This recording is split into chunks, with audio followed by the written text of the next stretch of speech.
That's why we are so against abortion, because it is about life, not death.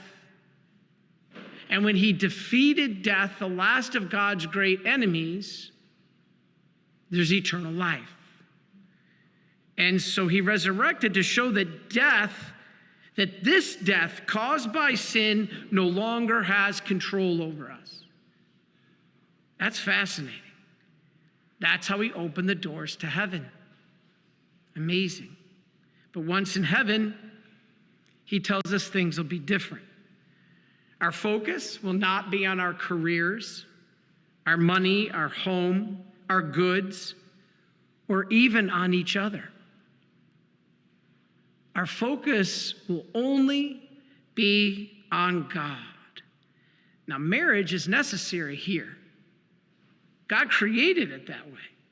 But it won't be necessary in heaven. And I always laugh. Some people say, oh, and others are like, yes. And why, though? The objective of marriage here on earth, all three objectives of marriage, you've heard me say this before, but it's worth repeating because we're approaching the time of the elections on Tuesday. And it's how ironic how God organized these readings, at least the ones I've gotten, to reflect what you need to know in the voting booth.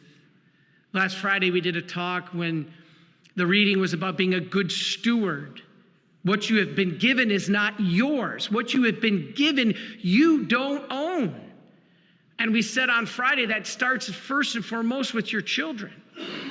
You are stewards. They are God's children.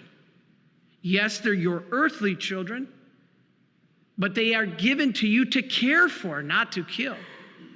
And so we talked about that on Friday. Now I turn around and I look at the reading, and what's the second non-negotiable in the voting booth is the sanctity of marriage. I'm like, whoa, Lord, I can't wait to see what tomorrow's reading is, or Tuesday's reading. Now, the fact that marriage is needed here on earth is clear. All right, I'm going to test you again. You've heard me say this, maybe if you've missed it. What are the three objectives to marriage here on earth? 1, procreative, open to life.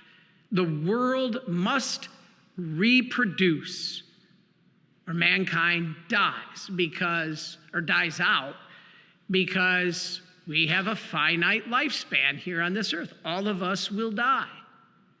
And so we must be open to life to reproduce so that the human race can continue. So number 1 is that it is procreative. That's the first objective of marriage, open to life. That ties directly with the abortion issue. We must be open to life. Catholic Church teaching. Second, unitive. The parents come together, the husband and the wife, to share. The two shall become one flesh. The words of Jesus, they renew through the marital act, they renew the covenant. Covenant, remember Scott Hahn, a contract is about things. A covenant is between people. So when you marry, you are making a covenant. And what is the covenant? Unlike a contract, it's this is mine, this is mine, this is yours.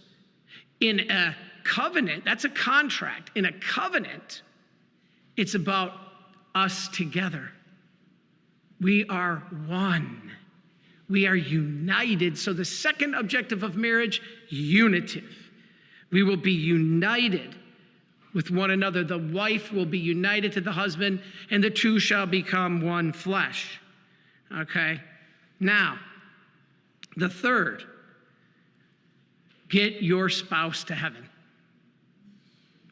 Grow in holiness. And you know the greatest way to do that, again, you've heard me say this, but is when they annoy the heck out of you. That is the greatest way for you to get to heaven, because you grow in virtue. Now, I'm not saying go and annoy your spouse and say, Father Chris told me to do that so that you can get to heaven.